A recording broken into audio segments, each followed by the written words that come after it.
Government exam MCQ hub में आपका स्वागत है। पहला प्रश्न है, समसूत्री विभाजन का मुख्य कार्य क्या है? ए. यौन प्रजनन, बी. वृद्धि एवं क्षतिग्रस्त ऊतकों की मरम्मत, सी. गुणसूत्र संख्या को आधा करना, डी. विविधता उत्पन्न करना।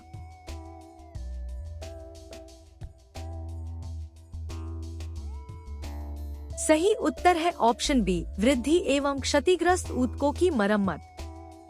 अगला प्रश्न है, समसूत्री विभाजन में कितनी संतति या पुत्री कोशिकाएं बनती हैं?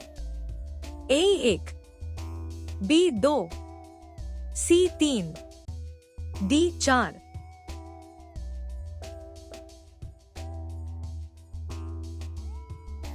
सही उत्तर है ऑप्शन बी 2। अगला प्रश्न है, समसूत्री विभाजन में गुणसूत्रों की संख्या कैसी होती है? ए. आधी हो जाती है, बी. दोगुनी हो जाती है, सी. समान रहती है, डी. समाप्त हो जाती है।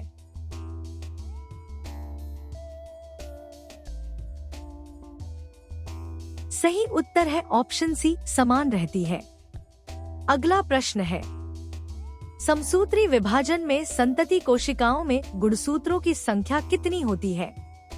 ए. अर्धगुणित, बी. द्विगुणित, सी. त्रिगुणित, डी. चतुर्गुणित।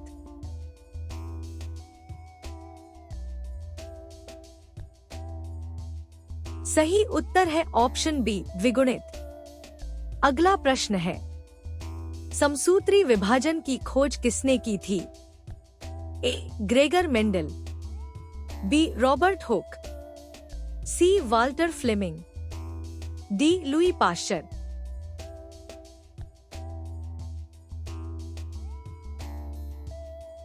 सही उत्तर है ऑप्शन सी, वाल्टर फ्लेमिंग। अगला प्रश्न है, अर्धसूत्री विभाजन किस प्रकार की कोशिकाओं में होता है? ए. शरीर या दैहिक कोशिकाओं में, बी. जनन कोशिकाओं में, सी. जीवाणु कोशिकाओं में, डी. मृत कोशिकाओं में।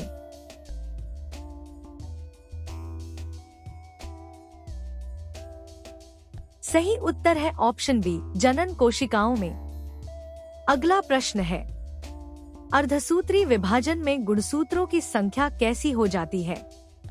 ए. समान रहती है, बी. दोगुनी हो जाती है, सी. आधी हो जाती है, डी. समाप्त हो जाती है।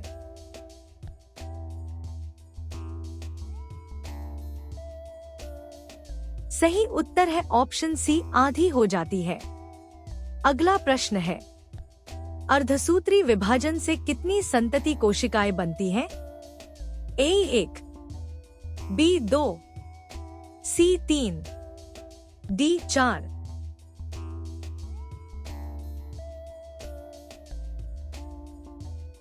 सही उत्तर है ऑप्शन डी 4। अगला प्रश्न है, अर्धसूत्री विभाजन से बनने वाली कोशिकाएं कैसी होती हैं? ए. द्विगुणित, बी. त्रिगुणित, सी. अर्धगुणित, डी. समान।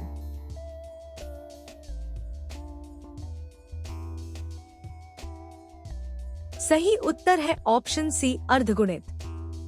अगला प्रश्न है, अर्धसूत्री विभाजन के जनक किसे कहा जाता है?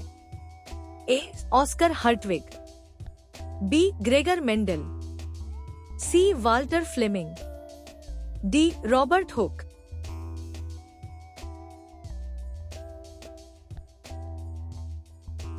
सही उत्तर है ऑप्शन ए, ऑस्कर हर्टविग। अगला प्रश्न है, प्राणियों में ऊतकों के पुनर्जनन के लिए कौन सा विभाजन जिम्मेदार है? ए. अर्धसूत्री, बी. समसूत्री, सी. Budding, D. विखंडन।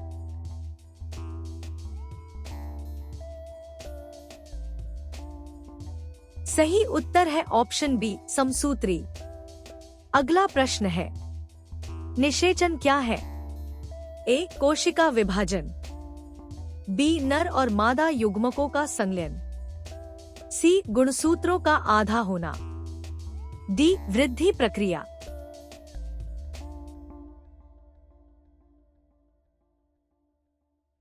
सही उत्तर है ऑप्शन बी, नर और मादा युग्मकों का संलयन। अगला प्रश्न है, निषेचन के परिणाम स्वरूप क्या बनता है? ए युग्मक, बी भ्रूण, सी युग्मज, डी बीजाणु।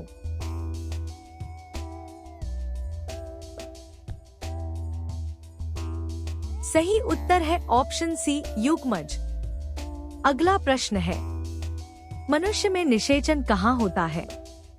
ए गर्भाशय, बी अंडाशय, सी फैलोपियन नलिका, डी योनि।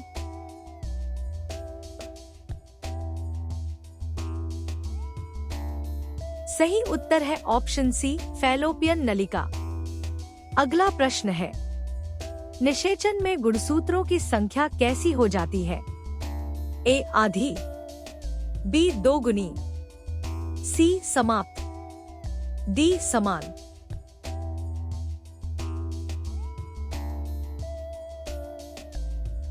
सही उत्तर है ऑप्शन बी, दोगुनी।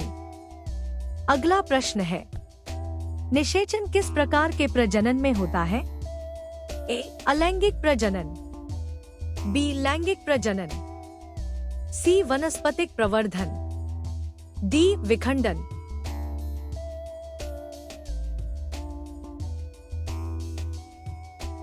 सही उत्तर है ऑप्शन बी, लैंगिक प्रजनन। अगला प्रश्न है, मनुष्य में निषेचन शरीर के अंदर होता है, इसे क्या कहते हैं?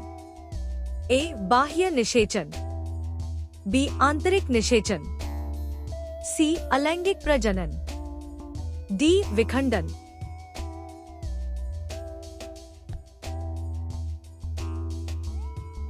सही उत्तर है ऑप्शन बी, आंतरिक निषेचन। अगला प्रश्न है, निषेचन शरीर के बाहर किसमें होता है? ए मेंढक, बी मनुष्य, सी गाय, डी कुत्ता।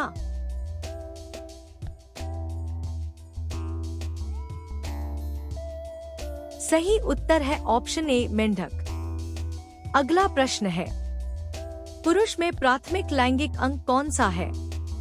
ए वृषण, बी लिंग, सी शुक्रवाहिनी, डी प्रोस्टेट ग्रंथि।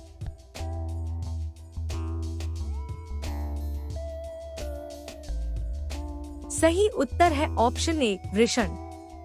अगला प्रश्न है, महिला में प्राथमिक लैंगिक अंग कौन सा है? ए गर्भाशय, बी अंडाशय, सी योनि, डी फैलोपियन नली।